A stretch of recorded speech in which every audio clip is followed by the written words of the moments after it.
Hi everyone and welcome to the French Watch Collector. Today on the bench we have a very old watch, a vintage chronograph, and you will see it's a different one. That's why I wanted to show you this restoration. And what we're gonna do on this video, we're gonna see on this beautiful vintage chronograph, we're gonna fully restore and service this watch. And you can see at the beginning, actually the watch is it's not starting, and even you see the chrono, there is only one pusher, and this is the difference on this chronograph. This is a monopusher. You don't have two pusher on this one, you just have one pusher. You can see stay bright is written on a case back. You can see I guess what is a serial number on a case back as well. Beautiful. Actually the case is quite nice because you will see inside it's a very old watch, and I fully wind the watch, but yeah, it's very hard to restart this watch. So we're gonna do first, we're gonna fully remove this leather strap there, and you can see the way this leather strap are attached to the case. Actually, you have a fixed bar on between the lugs there. It's not like you have a spring like on modern watches. You have so you need to remove, you see, this metal part there that clips basically the leather strap on the case.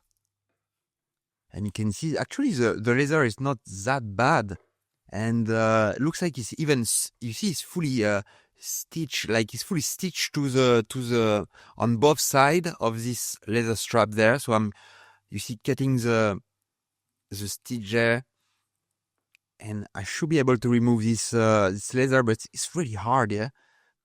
Yeah, I think it's coming right now. Perfect. And yeah, it looks like this again, like this leather is very old, but very good quality actually. There we go. You see, one leather done and one part of the strap is done. So we're gonna do the second part the same way basically. And normally we should have a case which is fully clear now, and we'll be able to see what we have inside this watch. And wait for his pretty special actually, this caliber inside. Actually, you start to see from the outside, this is a monopusher and not a double pusher, if you want, like you have on a standard, let's say, chronograph, where you have a button to start and stop, and most of the time a second button to do a reset. And look at the reserve on a time grapher, like it's losing, like the watch is losing like 200 seconds a day. The amplitude is very low, so it definitely needs a big service on this watch, and hopefully the number will be better at the end. And you see there, you see a small opening there, is just to slide, you see the blade there from my knife, just to open the case back. There we go, we have a beautiful caliber inside. And actually, you will see when I disassemble this watch, there is no brand or no caliber number on this watch. And you can see there the monopusher, which is actually everything is done on one button. You have to start, stop, and do the reset. So you cannot start, stop like on a normal double pusher chronograph. You have to do the full sequence, and on one pusher you have to do the start, stop, and reset again, to be able to start your watch again.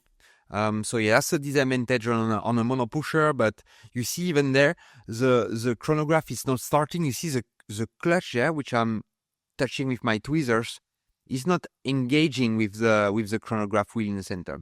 And as well, if you did not subscribe to the channel, actually there is most of the people did not subscribe to the channel that are watching the video. So if you did not subscribe, click on a button below on a subscribe button. Click as well on a thumbs up if you like the video, and it will help a lot the channel to be promoted and to share the passion to other watch lover like yourself. So just click on a thumbs up and on a subscribe button, and that will help me a lot as well. Okay, so what I'm gonna do now, you see I just removed the front part of the case. I have access to the end there, so I'm just gonna remove the hand from the time with the hour and minute, and as well from the chronograph. Just remove, like you see, the two sub counter there, the minute counter from just remove, and now this is the second from the timekeeping, not from the chronograph. I'm just gonna keep, you see this beautiful blue hand there on this little box there, where I'm gonna put the dial a bit later on.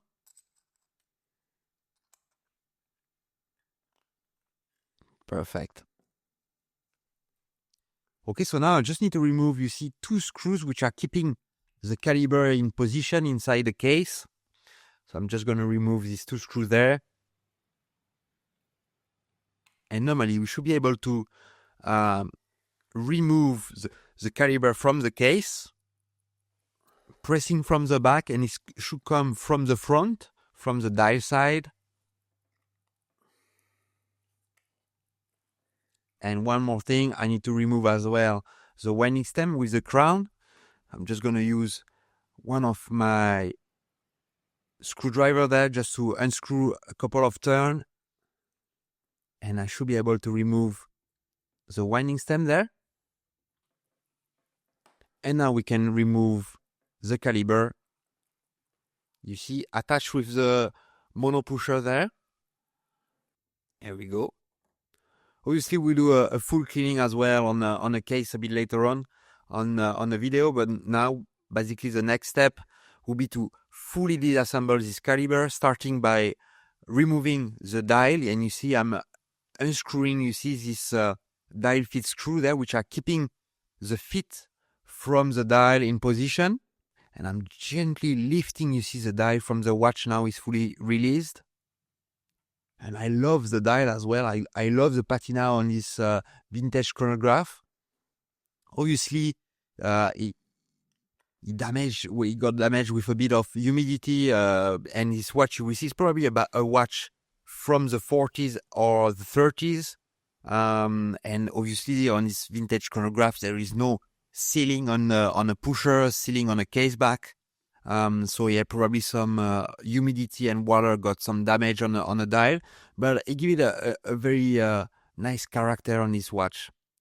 And as well, I will put down below in the description as well some of the tools that I'm using for the video. And as well, I'm working with a lot of tools from Rotec, and I will put a link down below as well, especially some of the tools that I use to close the case back, to put a crystal, some of the nice custom tools that I use from Rotec. I will put a link down below in the description as well if you want to go and look at this beautiful product from Rotec. Okay, so now I'm going to start to disassemble the complication on this watch, which is a chronograph. So I'm gonna remove each single part from the chronograph, being, you see it at the beginning, a monopusher, so tiny bit different, but not that much compared to a double pusher chronograph. I'm removing, you see, a lot of the spring. Like always on a chronograph, you will have a lot of springs to keep tension and as well you need some tension when you push a pusher. Obviously, all the parts need to move between each other to start, stop, and reset the chronograph. And obviously, all these springs give the tension between the parts to be able to move. And you see, as every time on a chronograph, what I do as well is each screw that I remove, I place it back on the caliber, just to make sure after when I reassemble the chronograph, I don't mix up the chronograph screws. Each screws on the chronograph have very small differences. So yeah, you just want to be sure that you put back the same screw at the same spot every time you reassemble the watch. So that's the technique that I use. I just put back the screw every time I remove one on a chronograph caliber. So you see now I'm removing like the spring from the minute hand there from the chronograph. You have a spring as well there from the chronograph wheel, the center wheel of the chronograph. And you see that was the clutch that was not moving. And you see now it's moving like so. I don't know, maybe something was not like clean properly on his watch, and we will see when we put it back together if we manage to have a fully functional chronograph on his watch. I'm using a presser tool there just to remove, you see, this wheel which is friction mounted on a pivot point there. So I'm using a tool just to lift it up straight and not bend the pivot point. And now I'm taking the clutch here out of the screw here.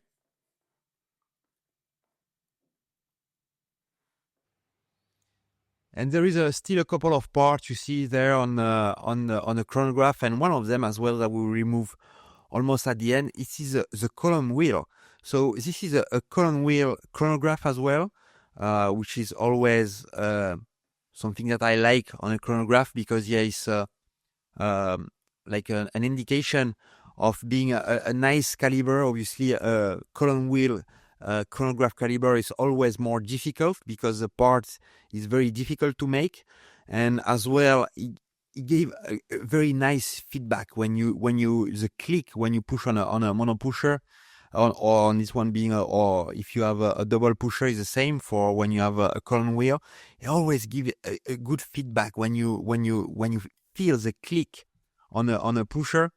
And yeah, it's always the case on his column wheel. So always like when I have a column wheel chronograph on his watches, and you see like I cannot unwind the power on his watch. The click is jammed, so I'm just gonna use system B, yeah, basically a second method just to unwind the watch. And you see I just stuck a oiler between in a center wheel there. And I'm just gonna remove, you see the pallet fork, and now by removing the oiler, the watch will be able to be unwind fully, because actually I could not unwind it. Normally I hold the click and I will keep the crown between my fingers, but that was not working. So this is basically the second method if you wanna unwind a watch. You see, that's not the best way. The best way is to do it normally, like I said, by holding the click and gently keeping the crown between my finger. But when it's not working, you have to find a way to do it, and that's the second way of doing it.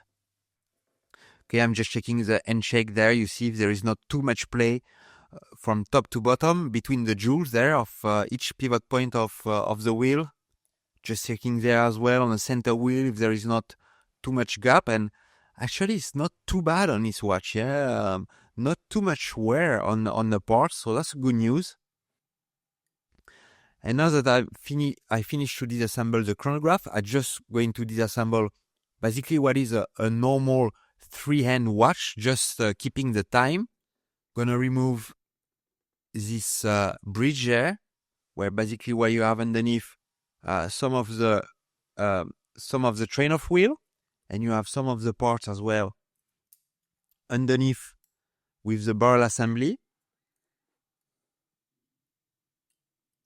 And you have another bridge here, which is keeping in position 2 wheels from the train of wheel, where we have the escape wheel and the 4th wheel.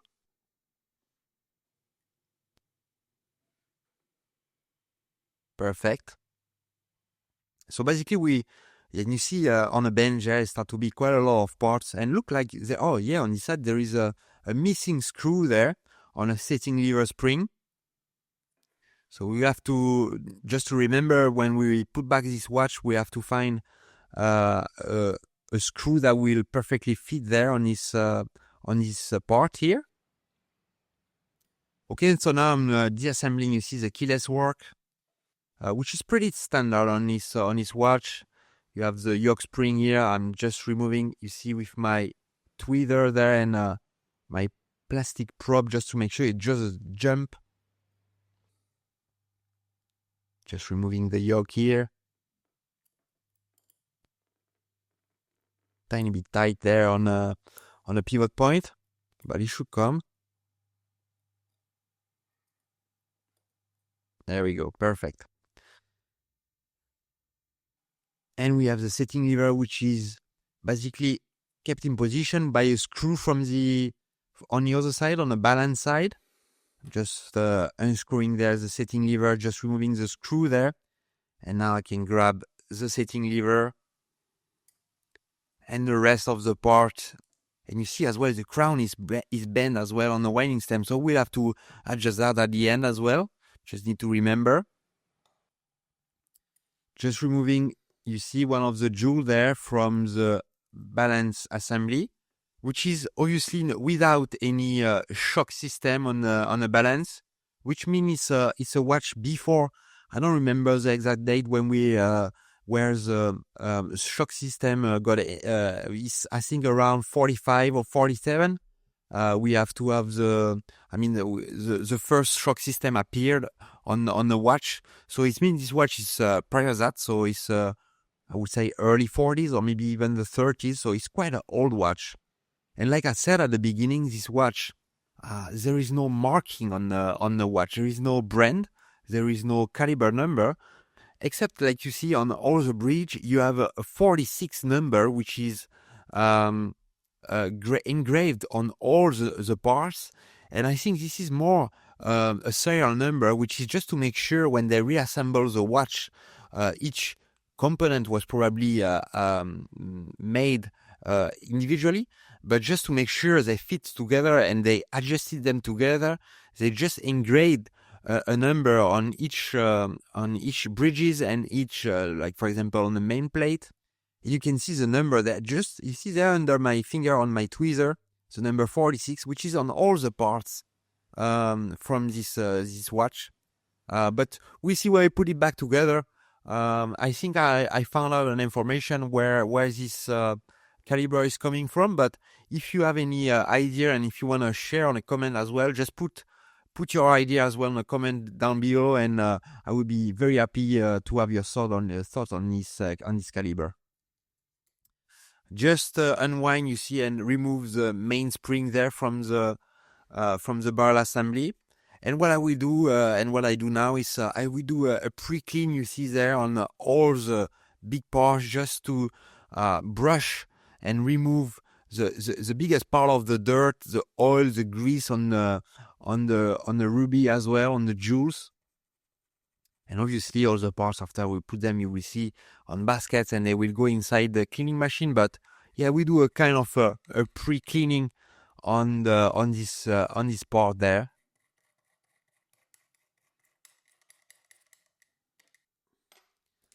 Okay, so I'll just blow some air just to make sure we dry the most that we can on the parts there. We just remove the fluid there before we put them in a cleaning machine.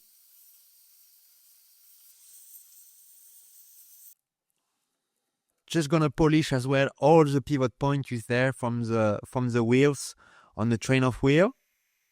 Just gonna use as well what's called some E-flex. I'm gonna polish as well the pivot point there you see on the barrel assembly. I'm just gonna do the same thing as well on the main plate, and on the bridge I keep the barrel assembly and the center wheel in position. And again, you just want to have the contact point there, the pivot points, like perfect polish, because you want to reduce the friction to a minimum. And that's the reason is, you see at the beginning we had the amplitude that was very low, and one of the reasons to have a low amplitude is as well to have obviously no lubrication, but it's to have like friction inside the watch. So that's why you want to put some lubrication, and as well you want to have the least amount of friction inside your watch, and that's why as well we polish all the pivot points on this watch just to make sure the friction is reduced to a minimum. Okay, so what we're gonna do now, again, like I said, we did a pre-cleaning on some of the big part, and now we're gonna put all the part in these baskets, and we're gonna put all this part inside my cleaning machine, and we're gonna do that in several steps. And the first step is to put the part for at least 5 minutes in a cleaning solution on this machine, and we're gonna do 2 rinsing step, and we're gonna finish by do a drying step.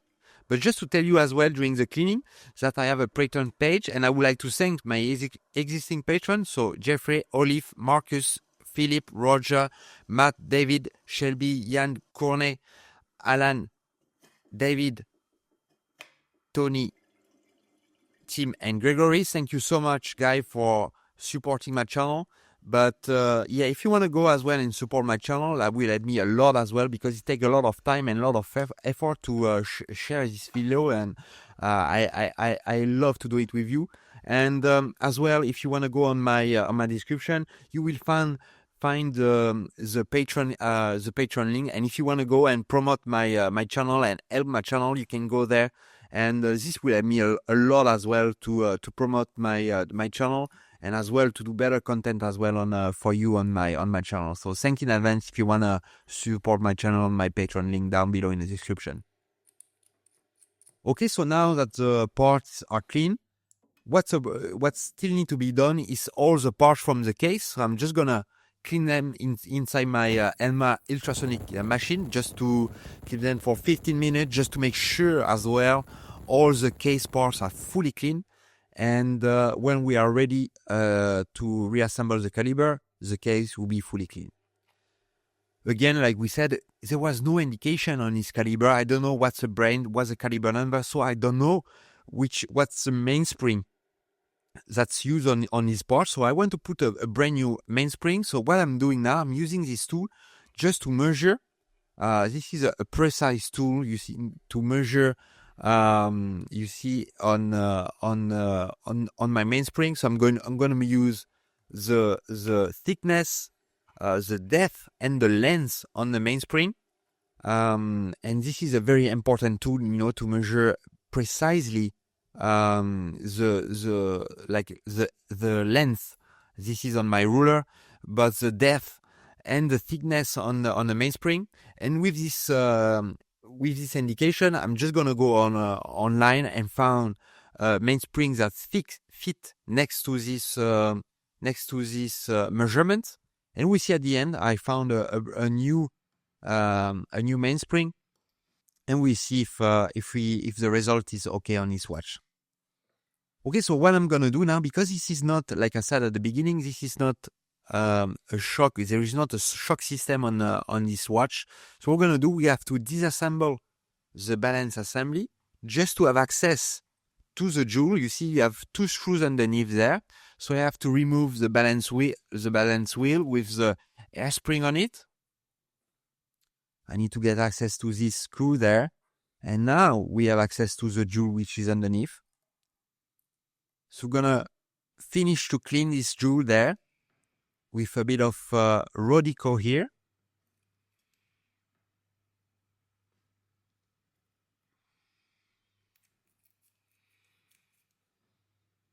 And again, what we're gonna do as well, we're gonna do an epilam treatment on a few of the parts on this caliber. And this is a treatment I'm gonna do just to make sure the oil that we're gonna put, or the grease that we're gonna put later on, is fully centered and doesn't spread on the parts. That's a surface treatment that epilam is doing on this part. So I'm just using this bottle there, just to use the epilam. I'm just gonna dry the part. Just gonna remove then the epilam on the pivot point there of the pallet fork and the escape wheel. So I'm just gonna use, you see this piece of wood there, just to remove the epilam on the pivot point. Obviously I'm gonna do it both sides. And now that this part as well, we put a epilam on it, we're gonna put the jewel back on the main plate. And I'm gonna use as well, it's a bit tricky to show you on a video there. I'm just gonna use my automatic oiler just to put a drop of oil right in the center of the jewel. So I'm just gonna put some 9010 there, some 9010 oil on this jewel, and just gonna do the same thing on the balance jewel there on the other side. I'm just gonna reassemble, you see, the balance assembly. Just gonna put, you remember, this two tiny screws. Look at the size of this screw compared to my finger. They are so small. And here we go. Now I'm just gonna put the screw back in position. Again, the jewel inside is fully clean. We treat it with epilam. And now with my automatic oiler, now it's fully in position. I'm just gonna put my automatic oiler and put a drop of 9010 right on the jewel here. And I'm gonna assemble it back. So now I'm going to assemble the balance assembly. So now it's in position. I'm just gonna turn the screw there just to keep the hairspring in position. It's a very, very small screw there. And yeah, you need to be very careful because you don't want to touch the hairspring to try to bend it. Because after, if you can unbend the hairspring, but it's very difficult, and it's better to avoid that. So now it's back on the main plate. What we're gonna just, you see, with a bit of hair, just to check if the balance is balancing, and you see if the hairspring is fully flat, if it's fully concentric as well, and like when you put it back, the hairspring, you see with the screws are just gonna untighten it a tiny bit, and just gonna adjust. You see the height there. And again, this is just to make sure the hairspring is fully flat, because obviously you will have the rate in all the direction, and it need to be almost the same in all the direction. And if you have the hairspring which is not fully flat, obviously, for example, when you will have the watch which is vertical, you can have a different reading on the rate. So this is why you want to have a hairspring which is fully flat. Okay, so now I'm gonna focus on the barrel. Just gonna put a brand new mainspring, but you see it's not fitting there on the tool there. So I'm just gonna unwind the mainspring and just gonna wind it manually on this one. And you see, being a manual hairspring, you will have a hook inside the mainspring. I'm just gonna very slowly, step by step, wind the mainspring back in the barrel. You see now I just speed it up, but you need to go very slowly until you see it's fully wind inside the barrel. Okay, I'm just gonna put the barrel harbor back in position.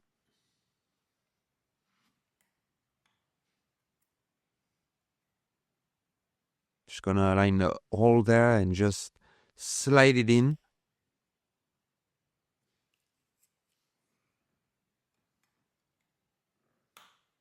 There we go. Just gonna put the lid back on top there. I'm just gonna use my Horotech tool there just to press on the assemblies there and just snap the lid on top of the barrel.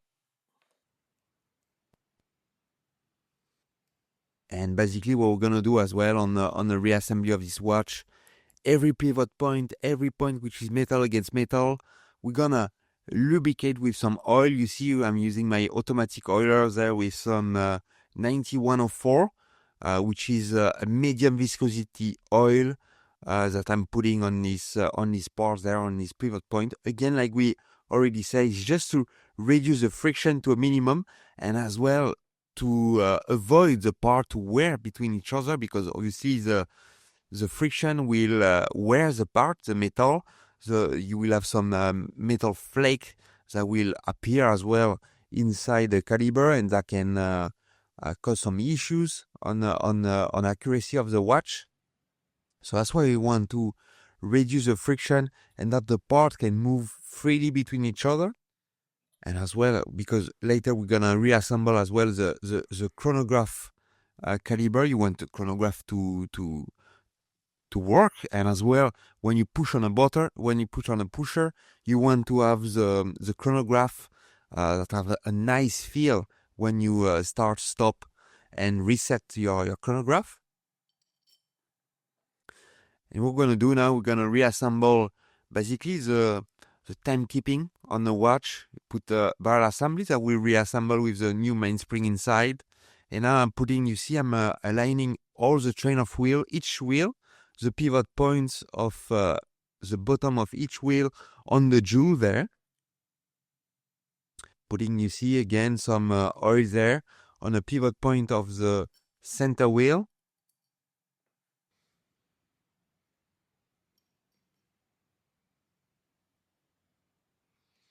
Perfect. Just gonna put there, you see the screw from the setting lever. And now I can realign, like we did on the bottom, we align like all the pivot point on the jewels. Now we're gonna do the same thing.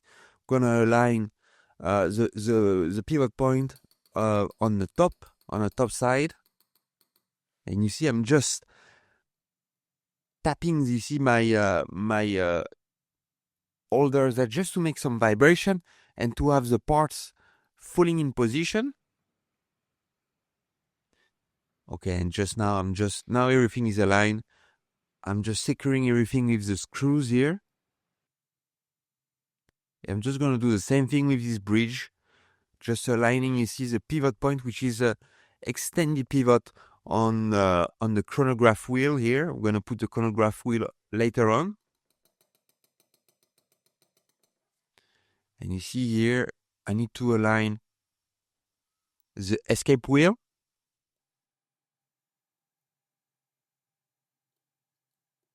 Perfect.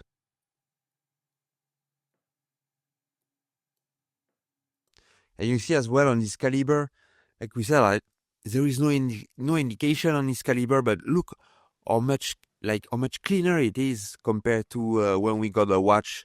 Very shiny, very very nice. So that's that as well the purpose as well of a service. Obviously, you will have to disassemble everything and re-clean, because obviously the dust and everything can cause some issue when on the timekeeping of the watch. And that's why you want to disassemble all the parts, clean everything in a washing machine, and have the part basically as close to the new state of the watch, of the parts. And so now we move to the dive side, and we are on a keyless work, and we are reassembling the first couple of parts on a keyless work. And you see there we have the setting lever which is working. This is actually again on this part of the watch, is the part of the caliber that will allow you to, when you put on a crown, to have obviously you have first the first position, which is to wind the watch. This is a manual caliber. You don't have an automatic complication on this watch, so you have to wind the watch manually every day, every 2 days on his watch. And obviously the second position, when you pull on a crown, you can adjust the time on the watch. And basically all this mechanism there is what his job is doing is to allow the transmission of the power when you turn the crown to different part of the watch. To first position to wind the watch, and second position is to adjust the time. So now we're putting the last wheel there, the minute wheel, and we're going to put this setting lever spring back on top. And you remember this part has the missing screw there. So we managed to find a brand new screw on this watch. And because obviously when you have a screw which is missing, the watch, the part is not sitting perfectly on a caliber. And obviously you want to, when you restore a watch, you want to restore it the closest way to the original position, to the original state of the caliber.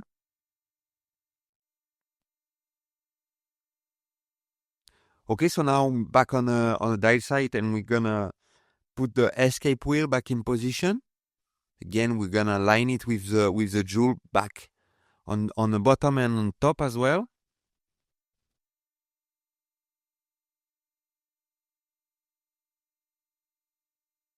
And we're gonna secure it as well with the screw.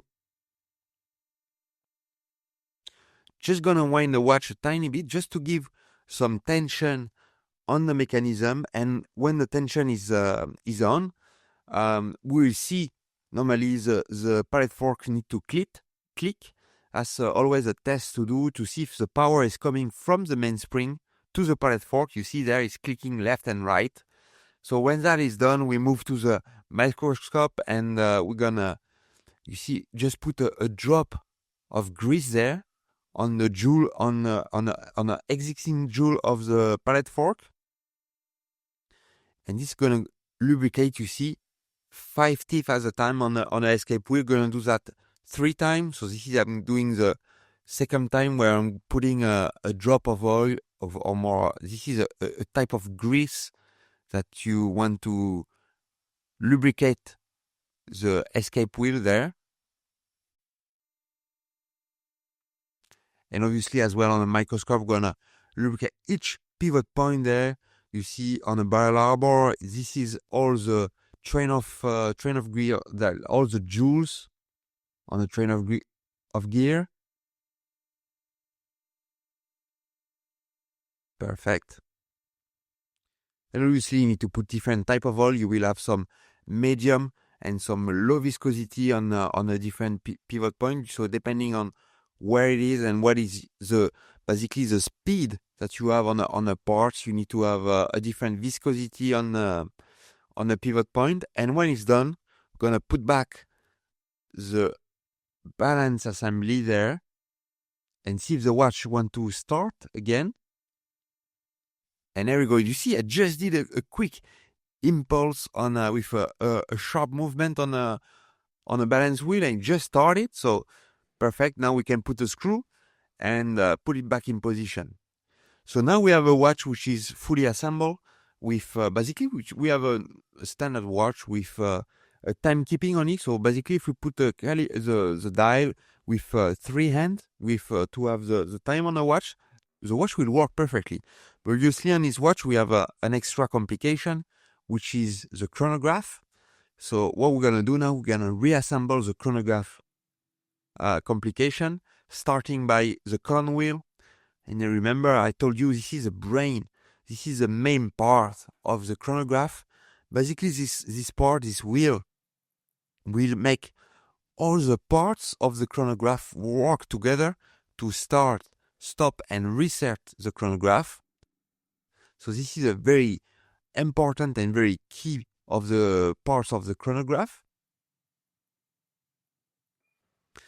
Basically, we're gonna do as well, we're gonna put all the parts, and as well we're gonna put all the spring on the chronograph, just to put back the tension, the friction between the parts on the chronograph mechanism. And like I said at the beginning as well, when I disassemble the chronograph, every time I put when I disassemble a chronograph, I put back the screw on the main plate. And basically that's what I do now when I reassemble the chronograph. I will remove the screw first, place the part back in position, and place back the screw, because like that I know that I put the right screw at the right place, at the right part as well, just to because each screw is with a tiny bit of a difference. It's each screw. So yeah, just to make sure I don't mix the screw between each other. Okay, you see now I'm gonna put the spring there for the minute wheel of the chronograph. Placing the screw back in position.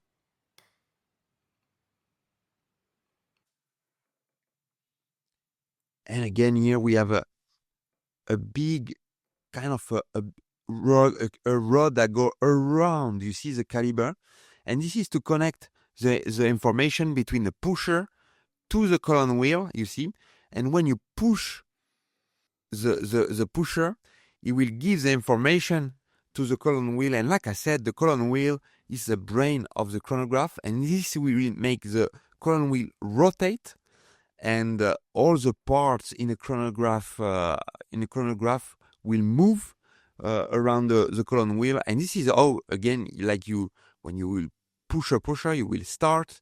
When you will push again, you will stop. And on this one, the last position will be to do a reset, and all the information will go through this rod there around the caliber and directly to the column wheel. Okay, so now I put, you see, the chronograph wheel, where we'll have the second hand which is attached to this wheel there from the chronograph. And you see I'm oiling this heart-shaped cam on top of this wheel.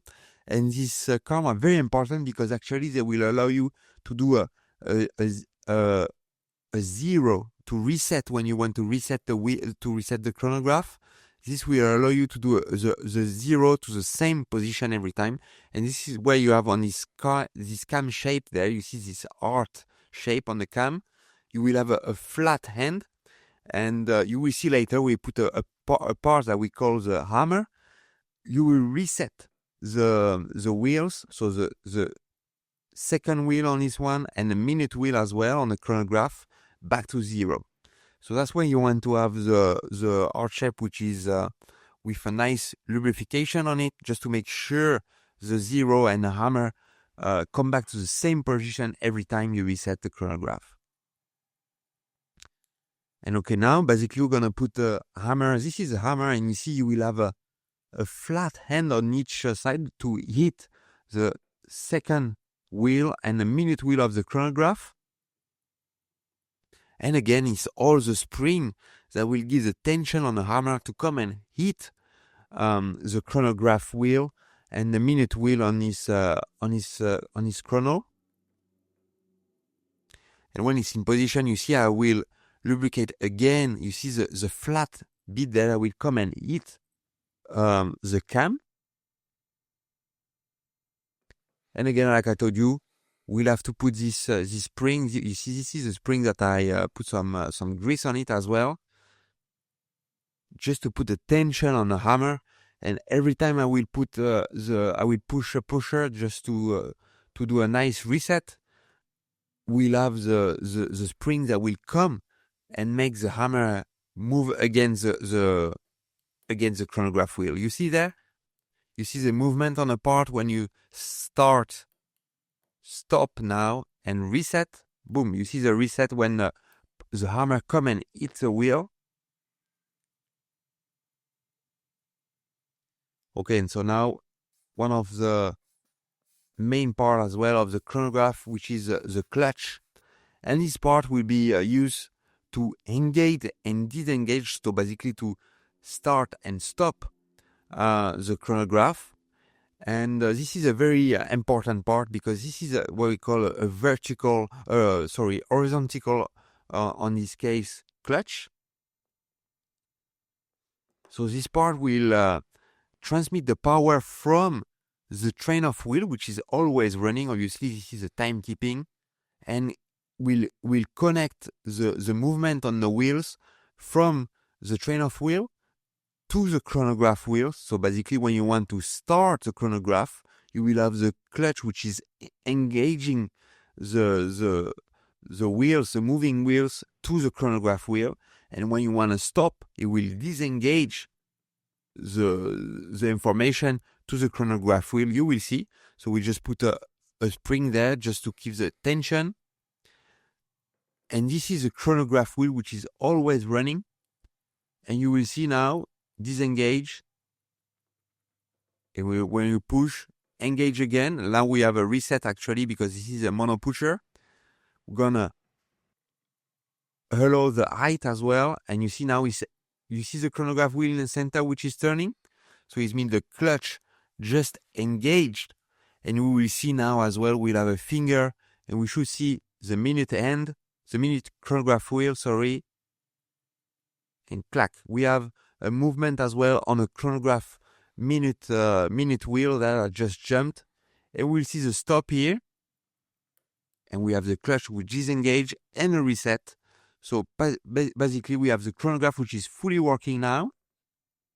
So we're gonna put the hour wheel, just do a quick clean on a dial. Obviously I don't want to restore this dial because I love the patina on his dial, the vintage look that you have on his dial. Very unique dial as well. You have a kind of a snail finish on a center like scale of this dial. Just gonna blow it and dry it fully before we put it back on the caliber there. Gonna tighten it as well. We're gonna tighten it with the dial fit screw there. Gonna remove as well the winding stem, and we're gonna place the entire caliber you see with the pusher there back on the case that we just cleaned as well. You remember on the ultrasonic machine. Just gonna align the pusher there back on the case, and there we go. Everything need to be aligned, and basically we have this fully clean caliber back on the case. Gonna place back the winding stem now in position. Gonna secure it with the screw here.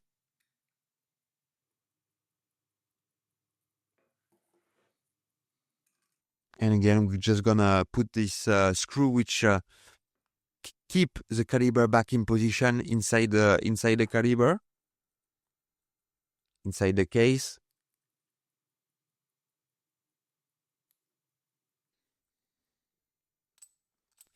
Okay, so now I just put the case back just for now, because now we're gonna focus on the hand. So we're gonna do a very quick polish there. You see on this beautiful blue hand from the chronograph. So this is a second hand from the chronograph, and we're gonna do the same thing on each hand of this beautiful chronograph just to give it a nice shine. I'm just gonna not to do a perfect finish, because obviously if we'll have brand new and sparking hands, and obviously with vintage dial, it will not look right if you have perfect hands and a patina on a dial. So I'm just gonna do a very light finish on a hand, just to give it a nice shine on a hand there, on a beautiful blue hand. And after, I'm just gonna install the hand. So now I'm putting the hour hand, I'm just aligning to midnight. Just gonna align now the minute hand from the timekeeping on the dial. Just gonna align it as well perfectly at midnight.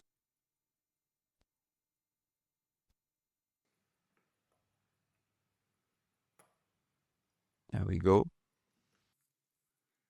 And you see the alignment there is perfect between 6 and 12 o'clock on the minute hand. Just gonna put, this is a second hand from the timekeeping. So this is a second that will always be running on his sub counter there from the time. I'm just using my Orotech tool there just to fit the hand nicely in position. This is a minute hand. I just put the minute hand from the chronograph there. I just need to align perfectly to 0.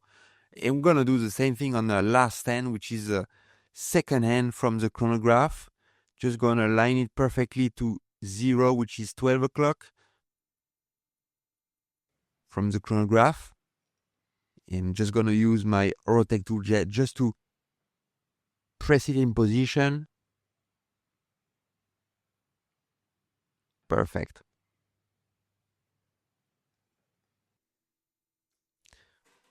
Okay, so now we're gonna just blow some air just to remove any dust or any particles that can be on a dial.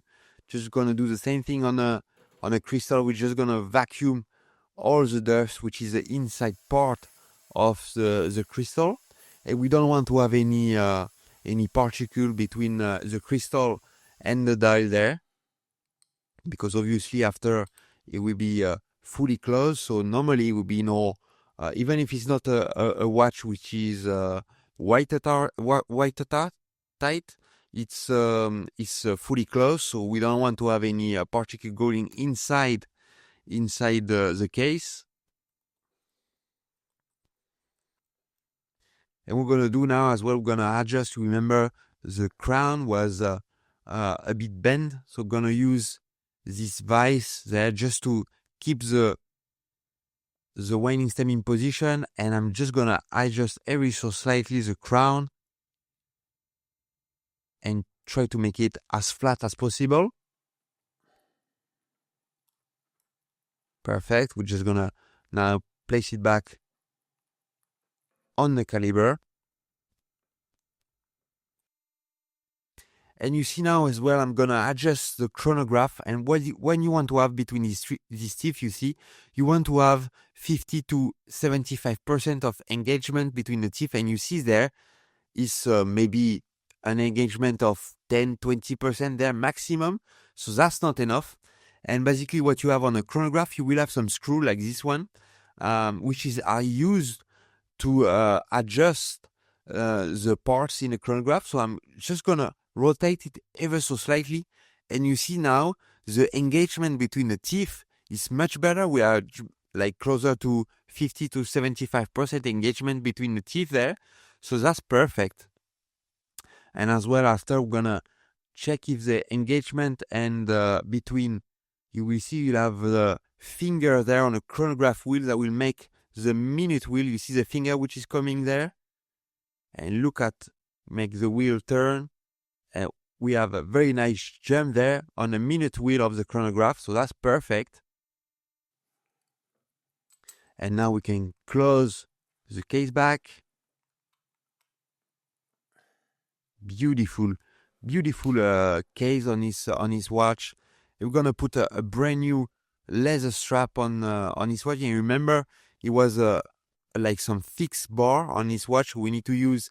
You see this metal part that will come and clip, if you want, the leather strap back in position. Just closing, you see this clip there, this metal clip. Do the same thing on the other side.